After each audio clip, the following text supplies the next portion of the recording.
Hari Om, I welcome you all. So today I am continuing Dhyana, that is meditation, which is Anga part 7 after the Ashta Anga yogas of Patanjali's Yoga Shastra.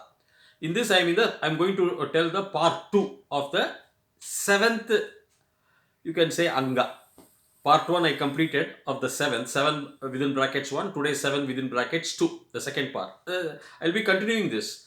And as I told you, I'll be emphasizing more on two sections. One is the Western scholars' view and findings as per the latest medical science observations, and two, our Vedas and our Puranas or our Bhagavad Gita and all, including Patanjali's Yoga Shastra, how they have come about on this Dhyana. Dharana, Dhyana and Samadhi are the very three important things which we have to see.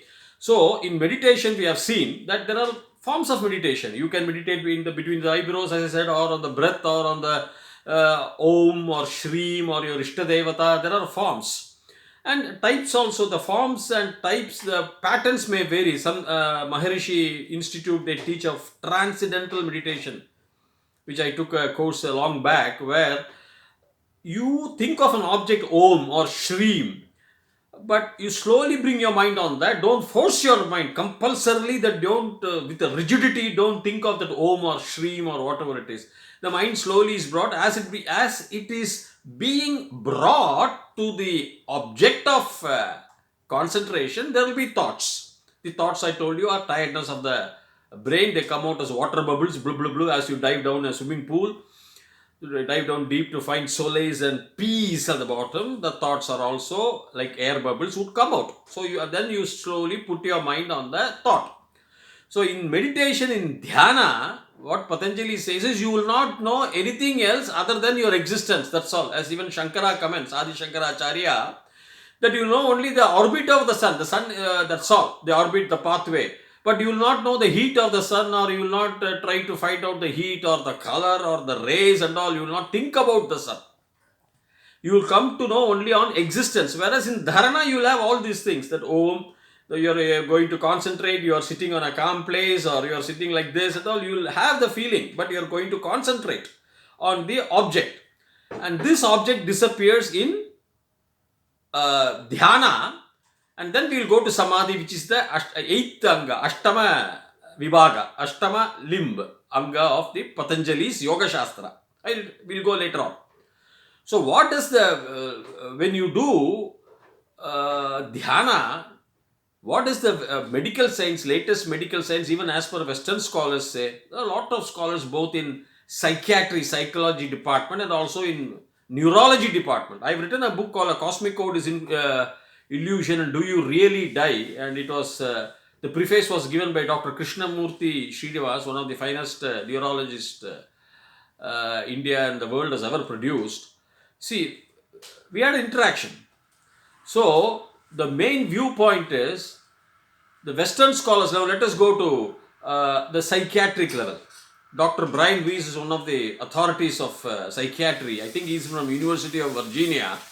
And he beautifully brings out a book called Many Masters, Many Lives, and Same Soul, Many Bodies and all, where he hypnotizes the patient, and they find out a lot of things. And in his book he says, meditation heals. Meditation also heals. It takes you to a pathway where you can find the final bliss. It takes you to the pathway where you can find the final bliss, and therefore the pathway is meditation, and the final bliss is Samadhi. The final bliss is Samadhi, where your complete thoughts are dissolved and you do not know about your existence at all. The complete thought process is dissolved in the final Samadhi, but we come to that later. Therefore, the main viewpoint here is the pathway is established. See, you have to establish a pathway, pathway you are going to take to go to attain the divinity. That is very important in the meditation, and meditation is the process of that pathway. That's what he says. And healing also occurs. And most of these meditations are preventive in nature. You see, you meditate so that you don't get a preventive a disease. A disease may even be up to Alzheimer's or dementia or meningitis You are only strengthening your nerve cells, that is neurons which are available in the brain. A little a bit of explanation about the brain is, you have the cortex area, and then you under that you have the lobes, what is called as the frontal lobes, the parietal lobes, the occipital lobes, the temporal lobes, the right and the left temporal lobes. So based on the lobes, based on the your area of the brain, the intelligence also can vary, because Einstein, Harvey, who had actually harvested the brain of Einstein, found out that his temporal lobes, the left and the right temporal lobes, were 20% more than the normal man. So the structure of the brain is very important. In portions where if you do not have a blood supply, there can be some problem with the brain. A man may not be of the average intelligence. If some iodine is extra or less or something, the ratios are there. A man may be may not be intelligent, or he may have an undeveloped brain. We say, there are some undeveloped brains. They may not be able to read well properly, or they may not be able to understand well and all. There are, because of the brain patterns. It is all brain patterns only. It's all our genes. 95%. But how does the meditation help? The meditation does help because, in my opinion, it is an exercise for the brain. There are neurons. As I told you in my earlier lecture, there are neurons. Neurons are nerve cells of the brains. And neurons, one neuron, if you take a neuron, you have the axons, the body cell, and the dendrites. Therefore, if there are two neurons, the axons of one neuron faces the dendrite of the other neurons. No two axons face each other of two neurons. They are ulta, they are opposite. They face the opposite. The head and the tail faces, something like that, for a broader understanding. And in between, there is a gap that's called synapses. So the free flow of blood and information has to take place between neurons. Then only the brain works properly. Now they can be plugged in between by dirt, by pus cells. Because just as you accumulate dirt in your body when we go out, definitely dust and other things will be there in our body. Similarly, when we have thoughts, the thoughts may not be pure thoughts always, all dirty thoughts, envious thoughts, jealous thoughts, good thoughts, bad thoughts, combined thoughts. Everything will be combined. That's what Rigveda says, let noble thoughts pour from all sides, so that your brain is not damaged. We have all thoughts. The combination of all thoughts creates puzzles between the two neurons. Therefore, the synapses, the passage is blocked. It is blocked. So, free flow of information doesn't take place. So, when it doesn't take place, the neurologists feel, there can be a chance for a lot of diseases. Your brain may not shine. You may be low in intelligence. So, what is the exercise? If a man has a weak heart, they say you go for walking, at least half an hour walk you do, so that it improves the blood supply to your heart. So that is a physical exercise. Now what is the mental exercise? Mental exercise is nothing but meditation. Concentration, meditation, that's what they say. That's what our ancients, our rishis long back have told. Modern psychologists now are saying. Various researches have been done. And in those research, what we find? See, authors like Benson and Wallace and Benson in 1972, they published a beautiful book on meditation. How meditation helps. Then you have books by Jennings. I think the Jennings wrote his books in 1996, or by Holmes you have books in 1985, all about neurology, about meditation, its impact. Then you have a book, even voluntary control is possible, of controlling your blood pressure, you're controlling your intelligence or anger, everything is the voluntary control is possible, says Dr. Michael. The physical voluntary control through physiological process is possible, says Dr. Michael. So these books are being published. There are lots of publications available in these things. And then University of Wisconsin, if I could say, or University of Medicine. University of Wisconsin has produced a lot of neurologists and psychiatrists who have done a lot of things on NDA, that is near-death experiences and everything. But on meditation, there are lots of books by University of Medicine also, in which his name I think is Mr. Gill, or Dr. Gill. He says very clearly the impact of the alternative states of consciousness you can have through meditation. There are lots of books there. And not only alternative, the physical molecules also, researchers in Spain and in France, they have found out the physical, the molecular structure in our body can also undergo a change. They bring out a lot of genes called RIPK2, they say. They say COX2, COX2, they say. Then they say HDAC genes. These genes undergo changes through meditation. The inflammation comes down. The inflammation of your genes overall comes down by meditation. See, meditation, everybody thinks, oh, it is about closing your eyes. Now, what is the difference between meditation and deep sleep? I am in deep sleep. Suppose I am wearing this this watch. This is called what's this?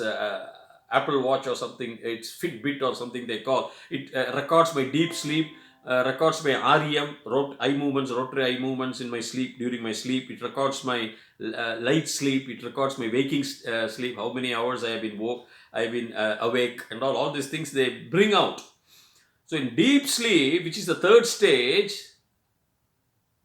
Shushuptam, there is no Swapna, there is no Jagrata state. It's a deep sleep state where you are not at all aware. It is something like a bliss. Now, how far deep sleep? The deep sleep is voluntary. You want to sleep, you go to the bed, you are tired, okay, you take your, you go and lay on the bed and then switch off your AC and fan, then it's a voluntary action. So in a deep sleep, what happens? In a deep sleep, you are not at all aware of the surroundings. It's a state of bliss.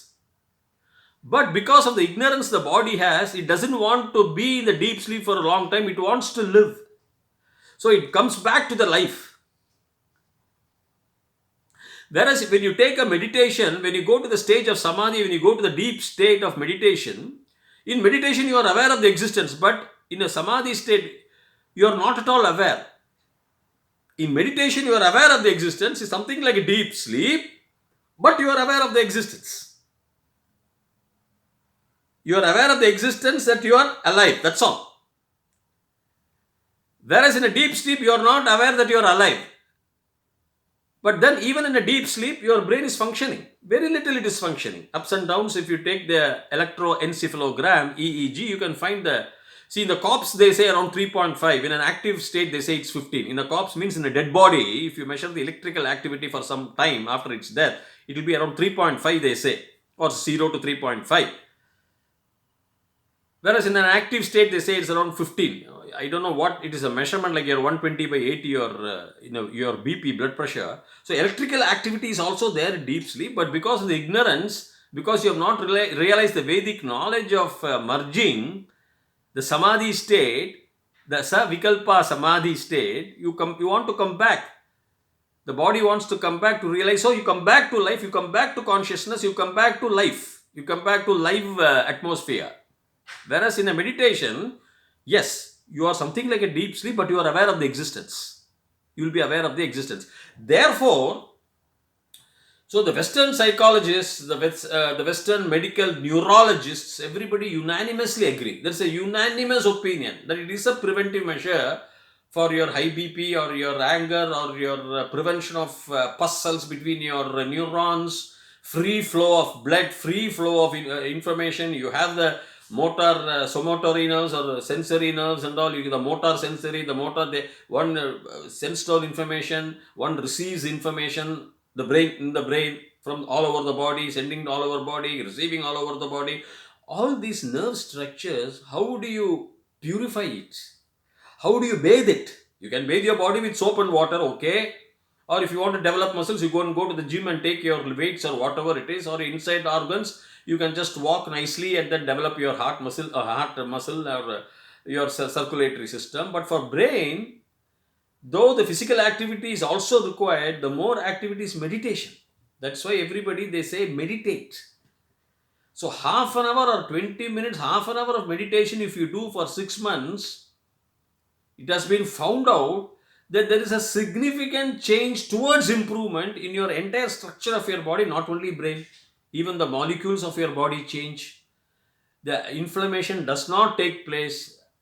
Your brain can be preventing Alzheimer's, especially people who are 60 plus should meditate. Should meditate. Just like your daily pill, just like your daily food, 30 minutes of meditation, dhyana is required. It's compulsory for an active, healthy life so that you don't lose your memory power over a period of time. Therefore, meditation is a medicine. Dhyana, that's what Patanjali says. All Western doctors say. And it goes to healing. It heals, says Dr. Brian Weiss in his books, Many Masters, Many Life, or The Same Soul, Many Bodies. You can read those books. Not only because all Western doctors have come to the Vedic studies, have come to the Bhagavad Gita studies, have come to the Patanjali's Yoga Shastra. There are a lot of, not only Patanjali's, but there are a lot of other people who have written the Vedas, the Chandogya, Dhyana. You can find it in Upanishads, which I am going to delve deeply after I complete this portion on meditation, on Dhyana, the significant effects of Dhyana.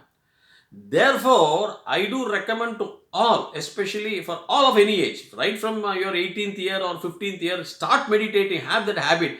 You may not be able to do daily, but if you don't find 15 or 20 minutes daily, then I do not know, you are finding time. 15 or 20 minutes for your bath, or you're cleaning your teeth, or talking to your friends, or rambling, or chatting, or all these things, you are finding time. 15, sit down, you will have thoughts, you will not feel like meditating also, because a lot of thoughts will come.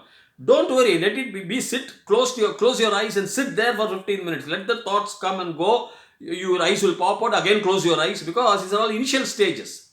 Over a period of time, you will find the solace, you will find the peace, you will find the professionalism in your meditation. You will automatically find cooling of your mind, and you will start meditating for a longer time, as I explained in my part 1 under this part 7 meditation. How the bell-shaped curve, the gap between two bell-shaped curves will expand, and you will be in the stage of thoughtlessness.